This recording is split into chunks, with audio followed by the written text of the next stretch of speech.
Hello everyone, आज हम पढ़ेंगे कोऑर्डिनेशन केमिस्ट्री का part 20 magnetic property of complexes. Magnetic property of complexes में बेसिक जो होते हैं वो 4 तरह के होते हैं। मैग्नेटिक सब्सटेंसेस, जैसा कि मैंने बोर्ड पे लिखा है,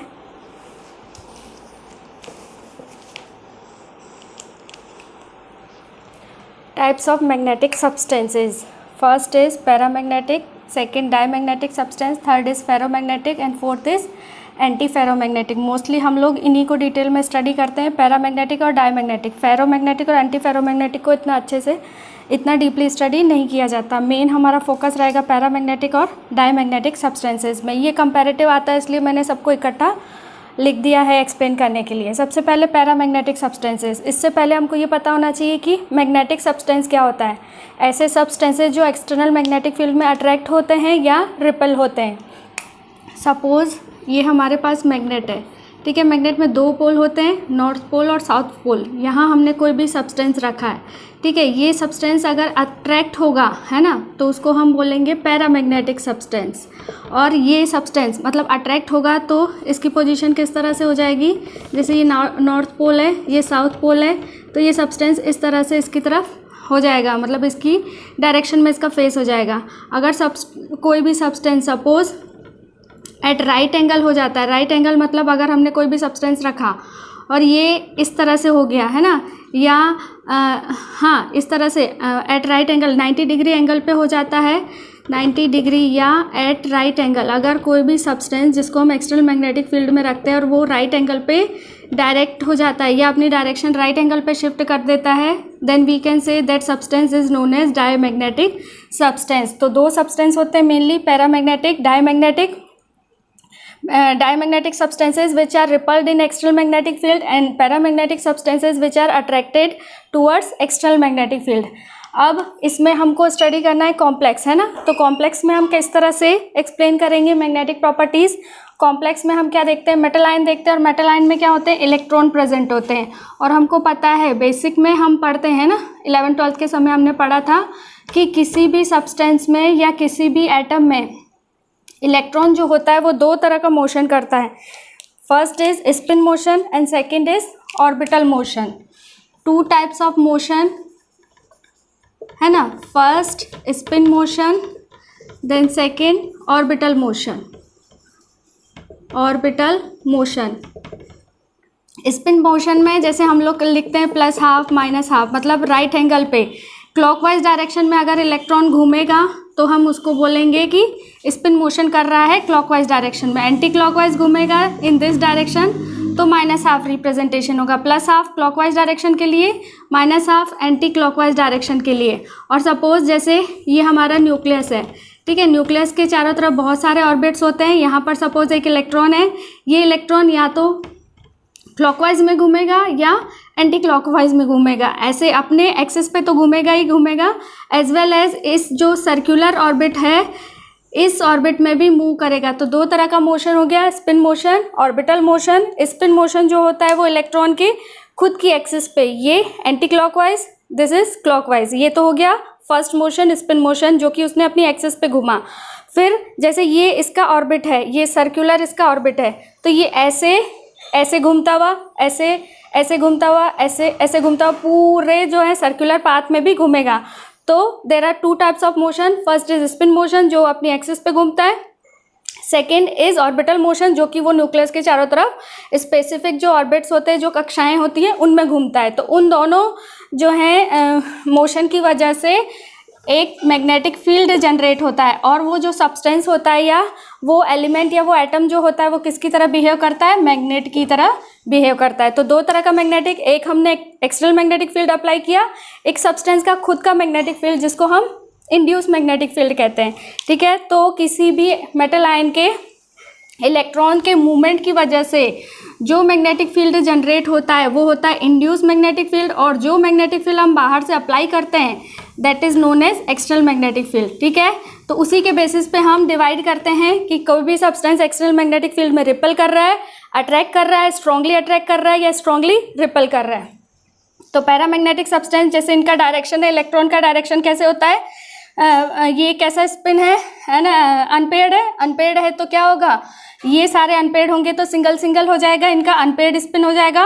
और ऐसे substances moderately attracted in magnetic field, magnetic field में मॉडरेटली मतलब जो है अट्रैक्ट होते हैं, है ना, स्ट्रांगली अट्रैक्ट नहीं होते हैं लेकिन मॉडरेटली अट्रैक्ट होते हैं। Ferromagnetic substances very strongly attracted in external magnetic field.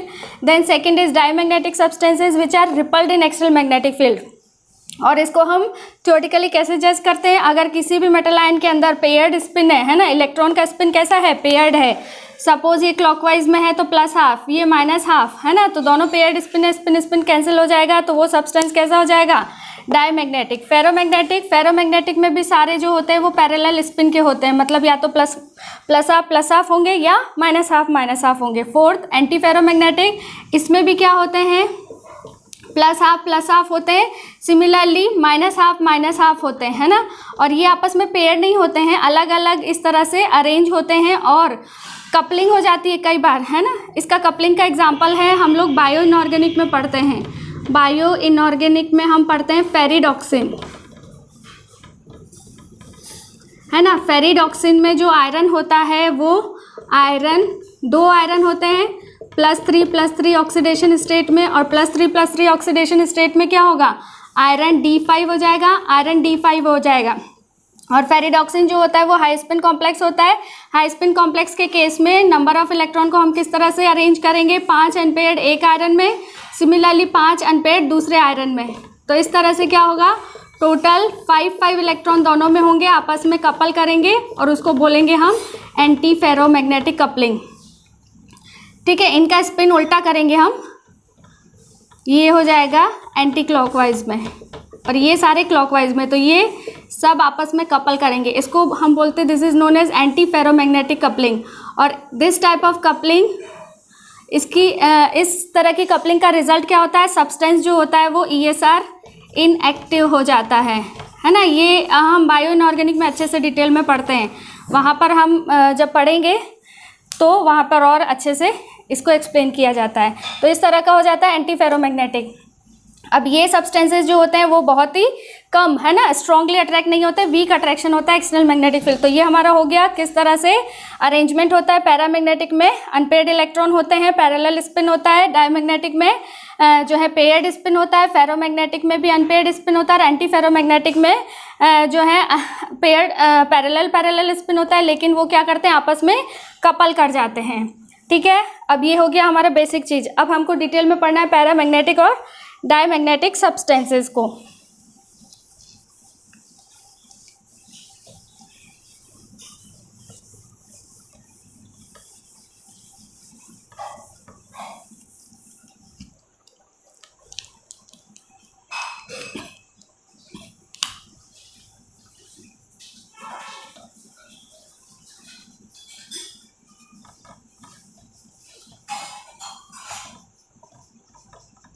Paramagnetic substances, एक इक्वेशन होती है हमारी जो है डेल्टा H = B - H0। ये है हमारी मैग्नेटिक प्रॉपर्टी को एक्सप्लेन करने की। ये है induce magnetic field, this is induce magnetic field, this is external magnetic field. अब कोई भी सब्सटेंस को जब एक्सटर्नल मैग्नेटिक फील्ड में रखा जाता है तो डेल्टा H की वैल्यू अगर पॉजिटिव आती है तो वो क्या होता है, पैरामैग्नेट होता है। The substance in which delta is positive, this is known as paramagnetic. और अगर कोई भी सब्सटेंस है उसमें डेल्टा H का वैल्यू नेगेटिव होता है, वो होगा डायमैग्नेटिक सब्सटेंस। कैसे, इस फॉर्मूला से आइडेंटिफाई कर सकते हैं। अगर सपोज इंड्यूस मैग्नेटिक फील्ड की वैल्यू ज़्यादा है और एक्सटर्नल मैग्नेटिक फील्ड की वैल्यू कम है ना, अच्छे से ध्यान से समझेंगे। अगर इंड्यूस मतलब उस खुद मेटल आयन के अंदर जो मैग्नेटिक फील्ड जनरेट हुआ है उसकी वैल्यू ज़्यादा है किससे, एक्सटर्नल मैग्नेटिक फील्ड से, तो वो सब्सटेंस कैसा होगा, पैरामैग्नेट। और अगर कोई भी सब्सटेंस जिसमें इंड्यूस मैग्नेटिक फील्ड की वैल्यू कम है, एक्सटर्नल मैग्नेटिक फील्ड की ज़्यादा है, तो वैल्यू ओवरऑल हमारी नेगेटिव आएगी और वो that substance is known as diamagnetic substance. जैसे हम यहाँ पर रखें डेल्टा H, अगर हमने मान लिया कि इंड्यूस मैग्नेटिक फील्ड है अगर 10, है ना, और एक्सटर्नल मैग्नेटिक फील्ड है हमारा ओनली 5, तो delta H is equal to क्या हो जाएगा, 10 माइनस 5 5 हो गया, मतलब वैल्यू पॉजिटिव आएगी। तो ऐसे सब्सटेंसेज क्या हो जाएंगे, पैरामैग्नेटिक सब्सटेंसेज। लेकिन अगर वैल्यू नेगेटिव आती है, सपोज इंड्यूस मैग्नेटिक फील्ड की वैल्यू 5 हो गई, एक्सटर्नल मैग्नेटिक फील्ड की तो -5 हो गया, मतलब जब डेल्टा एच नेगेटिव होता है तो वो सब्सटेंस कैसा हो जाएगा, डायमैग्नेटिक सब्सटेंसेज। तो ये जो होते हैं वो क्या होते हैं, हैवियर बिहेव करते हैं। Paramagnetic substances external magnetic field में हैवियर, मतलब उनका वेट इंक्रीज हो जाता है, जबकि डायमैग्नेटिक सब्सटेंसेज को एक्सटर्नल मैग्नेटिक फील्ड में रखने से उनका वेट डिक्रीज होता है, वो लाइटली बिहेव करते हैं। तो ये हमारा था 4 टाइप के जो सब्सटेंसेज होते हैं मैग्नेटिक सब्सटेंसेज। अब कुछ हम कर्व्स एक्सप्लेन करेंगे, स्क्रीनशॉट लेना चाहे तो ले लीजिए।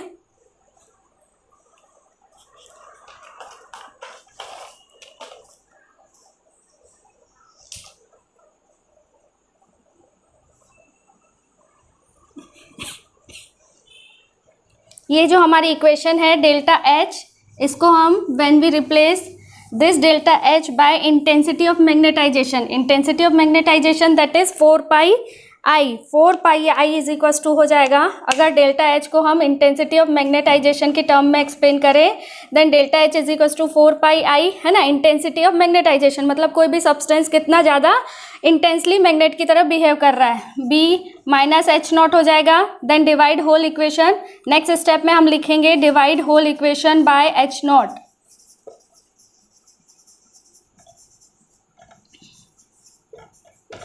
देन हो जाएगा 4 pi I upon H naught is equals to B upon H naught minus H naught upon H naught, ये 1 हो जाएगा।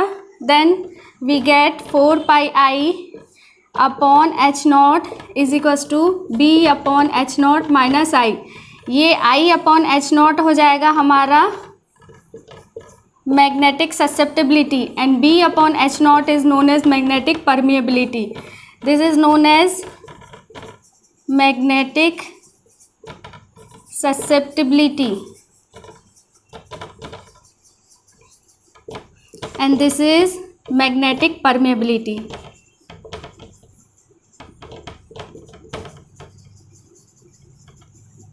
ये हमारी ओवरऑल इक्वेशन है, और ये जो मैग्नेटिक ससेप्टिबिलिटी है उसको हम फाइनली रिप्लेस करते हैं काई से, है ना, ये होता है काई। Then I by H naught is represented by chi.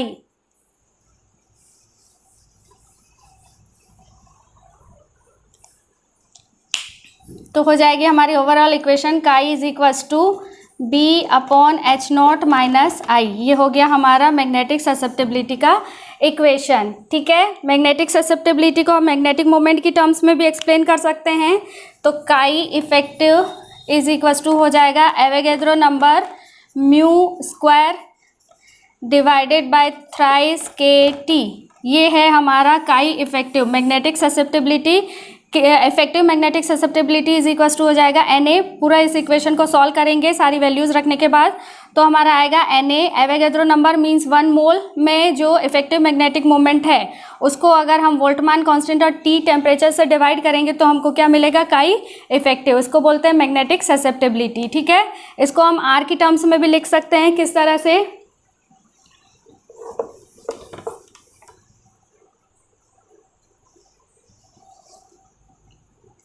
काई effective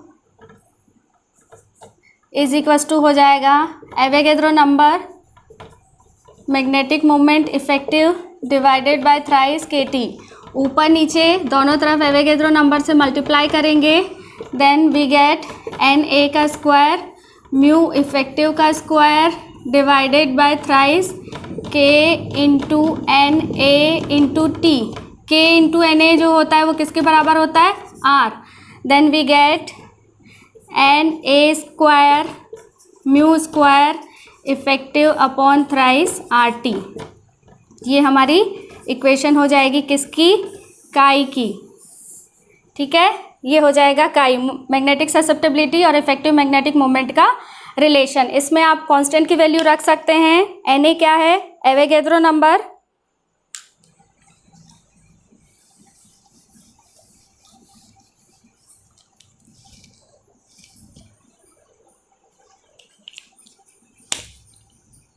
Na is constant, then R is constant, T is constant. T तो कोई भी टेम्परेचर हो सकता है जिस पर्टिकुलर टेम्परेचर पे हम एक्सपेरिमेंट कर रहे हैं। Na एवोगैड्रो नंबर 6.023 इंटू 10⁻23 पर मोल हो जाएगा।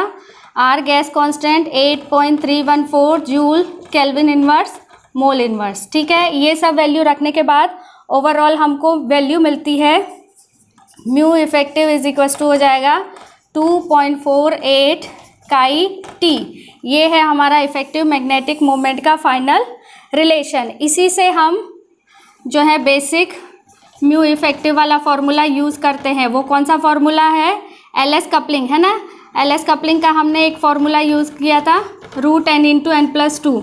ये स्पिन ओनली फार्मूला है, एलएस कपलिंग का नहीं है, स्पिन ओनली फार्मूला है और ये इसी से आता है। ठीक है, और यही फार्मूला यूज़ करके हमने CFT के दौरान, VBT के दौरान इफेक्टिव मैग्नेटिक मोमेंट कैलकुलेट किया था। इसको स्पिन ओनली फार्मूला भी कहते हैं। ठीक है, तो ये हो गया हमारा किसके बारे में? Paramagnetic susceptibility. पैरामैग्नेटिक सब्सटेंसेस क्या होते हैं, इस तरह से हम इसका, हाँ, फिर इस पे दो लॉ आते हैं। Paramagnetic substances follows Curie law and diamagnetic substances follows Curie Weiss law. Curie law के according magnetic susceptibility is inversely proportional to temperature. इससे रिलेटेड क्वेश्चन भी पूछे गए हैं पहले प्रीवियस ईयर्स में कि टेम्परेचर बढ़ाने पे मैग्नेटिक ससेप्टेबिलिटी क्या होती है, घटेगी या बढ़ेगी? तो chi is inversely proportional to temperature, ये थियोरेटिकली देखा गया। देन काई इज इक्वल टू हो जाएगा C/T। C is a constant और इसका कर्व मैंने यहाँ पर बताया था, ये वाला है ना, काई। और अगर टेम्परेचर के बीच में अगर हम कर्व प्लॉट करें तो जैसे जैसे टेम्परेचर का बढ़ेगा मैग्नेटिक ससेप्टेबिलिटी की वैल्यू कम होगी, है ना। इसको this follows by paramagnetic substances and for diamagnetic substances ये जो क्यूरी लॉ है, दिस इज क्यूरी लॉ। हाँ, यहाँ पर मैंने लिखा था Curie chi is proportional to 1/T and paramagnetic substances follows Curie law and diamagnetic substances whereas diamagnetic substances follows Curie Weiss law. उसमें क्या होता है? Chi is equals to C/T minus theta. ठीक है, ये आपको दो चीज़ें याद रखनी है, क्यूरी लॉ, क्यूरी-विज लॉ। तो this is all about for the theory of paramagnetic and diamagnetic substances. Screenshot लेना चाहे तो ले लीजिए। एक इम्पॉर्टेंट है और कर्व, वो एक्सप्लेन करेंगे। वो इम्पॉर्टेंट कर्व एग्जाम में भी पूछा गया है।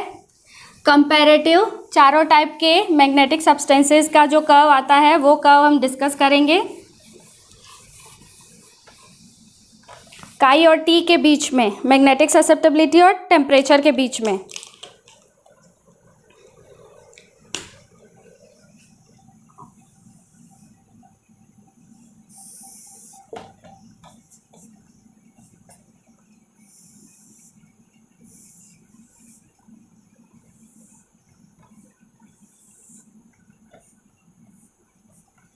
ये चार है हमारे कर्व्स और ये किन किन सब्सटेंसेस के लिए हैं? फर्स्ट कर्व जो होता है डायमैग्नेटिक सब्सटेंस। ये कर्व को देख के हम क्या आइडेंटिफाई कर पा रहे हैं कि जो काई है, मैग्नेटिक ससेप्टेबिलिटी है, वो टेम्परेचर पे इंडिपेंडेंट होता है in case of diamagnetic substances. मतलब डायमैग्नेटिक सब्सटेंसेस के केस में टेम्परेचर का कोई भी इफेक्ट नहीं होता। ये कर्व हमारा स्ट्रेट आ रहा है, हॉरिजॉन्टल आ रहा है, मतलब कांस्टेंट है, इसका टेम्परेचर का इफेक्ट हम नहीं देख पाएंगे डायमैग्नेटिक सब्सटेंसेस में। This is anti ferromagnetic. This curve is for anti ferromagnetic substances.